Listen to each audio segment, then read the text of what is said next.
Hoje a gente vai falar sobre a edição mais sucateada da história do Campeonato Carioca. Em 2002, os clubes grandes desprezaram a competição, praticamente por todo o torneio escalaram times reservas, equipes de juniores.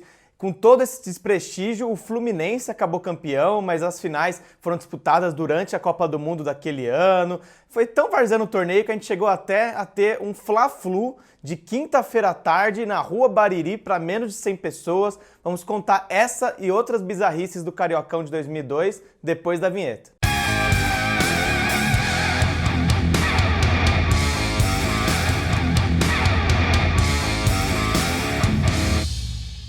Esse vídeo é patrocinado pelo aplicativo OneFootball. Acesse o link na descrição, baixe o aplicativo, diga lá qual é o seu time preferido e acesse as notícias, veja vídeos, veja o tempo real das partidas e várias outras funções especiais do aplicativo OneFootball. Antes de começar, eu queria agradecer e mandar um forte abraço para o Rubem Rodrigues, que nos mandou toda a pesquisa para a gente fazer o roteiro desse episódio. Ele que é um apaixonado pelo futebol carioca, já convidou a gente uma vez para ir lá assistir uma final de Copa Rio. Infelizmente a gente é daqui de São Paulo, não teve como comparecer, mas esperamos um dia encontrar o Rubem. Muito obrigado pela colaboração. Pois é, vamos falar então sobre o Cariocão de 2002, essa que foi a 96ª edição do Campeonato Carioca e teve o apelido de Caixão.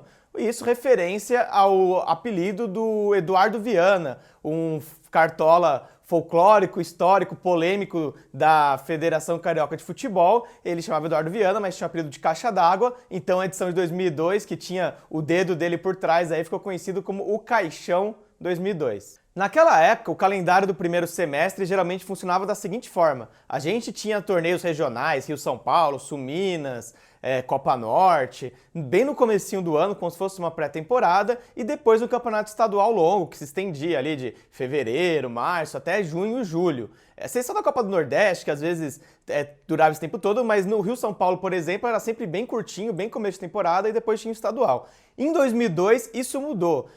A CBF tentou implementar o chamado calendário quadrienal, que deveria durar 4 anos, mas na verdade durou só 2002, depois foi esquecido. Mas naquele ano a gente teve os regionais valorizados em detrimento dos estaduais. Então a gente teria o torneio Rio-São Paulo, por exemplo, durando o primeiro semestre inteiro, e no fim do semestre ali teriam os super campeonatos estaduais, tal. Os grandes só participariam dos estaduais bem no final. Só que no caso do Rio de Janeiro, a Federação do Estado resolveu colocar os clubes grandes para jogar paralelamente, tanto o estadual quanto o Rio-São Paulo, o torneio regional. E aí que foi o desprestígio, né? A gente teve 7 times do Rio de Janeiro que jogaram esse torneio Rio-São Paulo com os times de São Paulo.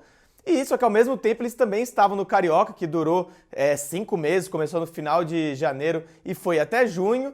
E aí, enfim, né, nessa competição o Carioca levava desvantagem, afinal ele era menos rentável que o Rio-São Paulo, pagava premiações menores. E, enfim, aí a Rede Globo não quis transmitir também o Campeonato Carioca. Os direitos de TV eram pagos para o Rio-São Paulo. Então, boicotado pela Globo, com a competição paralela do Rio-São Paulo, não teve jeito. Aquele estadual foi bem abandonado. Sem transmissão na TV aberta, sem os principais jogadores dos grandes times. O Carioca estava bem abandonado, foi um fracasso de público. A gente teve 12 times participantes desse campeonato, os 7 times que a gente já mostrou aí que disputavam em paralelo o torneio Rio-São Paulo também, e mais. Entrerriense, Friburguense, Madureira, Olaria e Volta Redonda. O regulamento era assim, a gente teve aqueles 2 turnos clássicos da história do Campeonato Carioca, a Taça Guanabara e a Taça Rio. Em cada turno os times jogavam todos contra todos, então 11 rodadas em cada turno. O líder de cada turno era simbolicamente o campeão ali da Taça Guanabara, da Taça Rio, mas isso pouco valia na verdade, porque os times grandes, os 4 grandes, né, Flamengo, Fluminense, Vasco e Botafogo já estavam classificados para uma terceira fase. E a somatória desses 2 primeiros turnos, os outros 4 times com melhores campanhas também iriam para essa terceira fase, que a gente teria 8 times, divididos em 2 grupos com 4 clubes cada. Essas primeiras fases, a disputa da Taça Guanabara e da Taça Rio foram tão esvaziadas que é até difícil encontrar registros por aí na internet. A gente tinha até mesmo os clássicos estaduais bem esvaziados, bem desprestigiados. A gente teve muitos clássicos disputados em estádios pequenos, né, estádios alternativos. Por exemplo, a Rua Bariri, o campo do Olaria, sediou vários clássicos e a gente teve um histórico Fla-Flu disputado numa quinta-feira à tarde para menos de 100 pessoas, um público de menos de 100 pessoas para um Fla-Flu. Esses heróis viram ainda por cima um 0-0. Bom, em 25 minutos chegamos ao nosso destino, o estádio do Olaria. Agora é só conferir esse Fla-Flu por um certo ângulo histórico.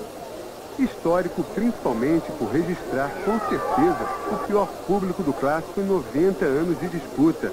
Eram 60, 70 torcedores no máximo nas arquibancadas.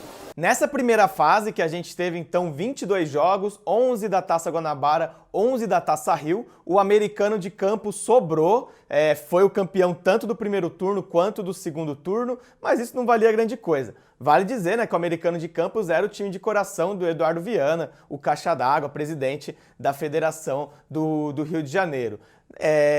Então o Americano de Campos teve essa campanha muito boa nas primeiras fases, se aproveitou dos times grandes estarem com equipes reservas, mas não era campeão carioca ainda, teria que disputar essa fase final com 8 clubes, que eram os 4 grandes, já classificados automaticamente, mais Americano, Bangu, Friburguense e Volta Redonda. Essa fase final foi disputada já durante a Copa do Mundo de 2002 e a federação imaginou que classificar automaticamente os clubes grandes seria bom, porque nessa fase, na teoria, os clubes grandes poderiam escalar sua força máxima, como o Rio-São Paulo já tinha acabado. Mas não foi o que aconteceu. A maioria dos times resolveu poupar seus jogadores principais e pensar nas disputas do segundo semestre, né? Copa dos Campeões, Campeonato Brasileiro. A exceção foi o Fluminense, que estava na fila de Campeonato Carioca desde 95, então o Fluminense sim levou um time forte para disputar essa fase final. Foi o único.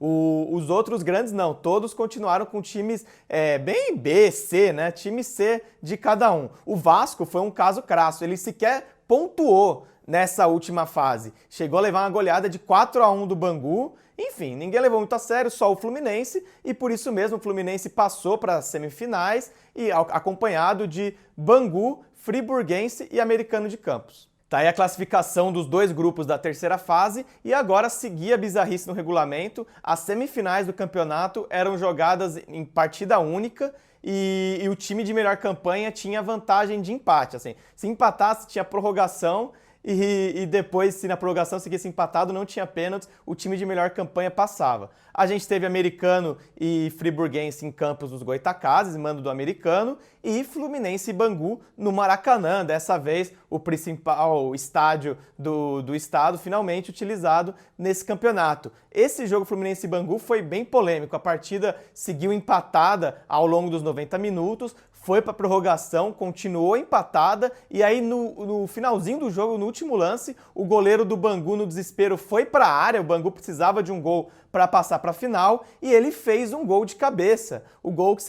levaria o Bangu para a final do Campeonato Carioca. Mas aí o juiz anulou esse gol por um motivo não muito claro. Primeiro alegou um toque de mão, depois alegou que o goleiro do Bangu deu um empurrão lá para fazer o gol. Enfim, nessa confusão, muitos jogadores do Bangu foram expulsos por irem reclamar com o árbitro, e acabou que o presidente do Bangu na época, que hoje, aliás, é presidente da Federação Estadual do Rio de Janeiro, o Rubem Lopes, pediu para o time deixar o campo. E o Bangu saúda a sua torcida e abandona o jogo.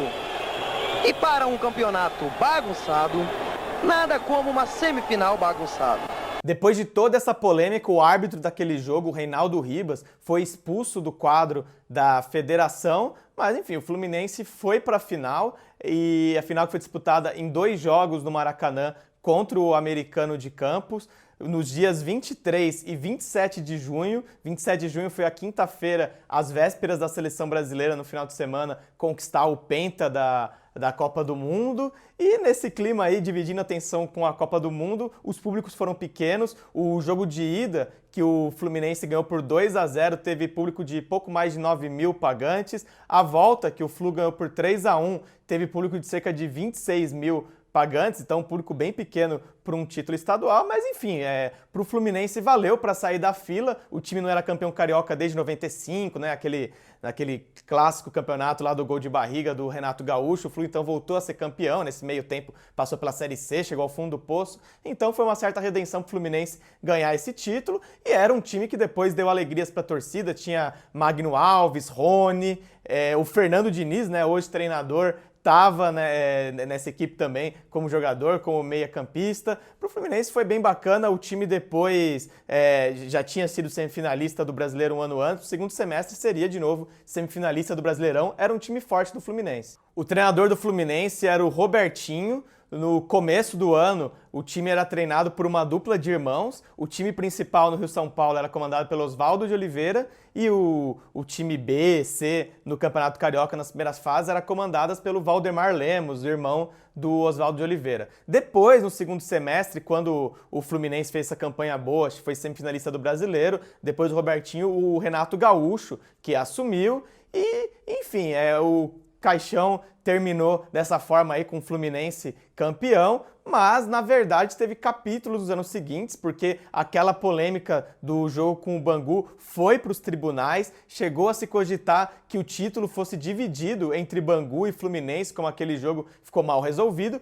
até que apenas em 2009 foi decidido pela Justiça que o título era do Fluminense, que o Bangu não podia reclamar daquele erro bizarro do juiz. Então, só 7 anos depois que, de fato, esse título do Fluminense ficou assegurado, pelo menos que o Flu não teria que dividir o título com o Bangu. Mais uma bizarrice, né? Um jeito até que justo de acabar um campeonato que foi tão bizarro. E é isso, fica o agradecimento mais uma vez ao Rubem Rodrigues pela pesquisa, pela colaboração com a gente.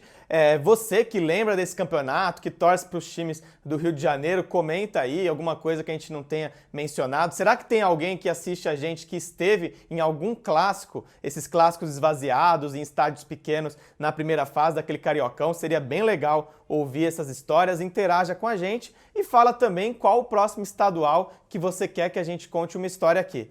É isso, gente. Até a próxima. Forte abraço.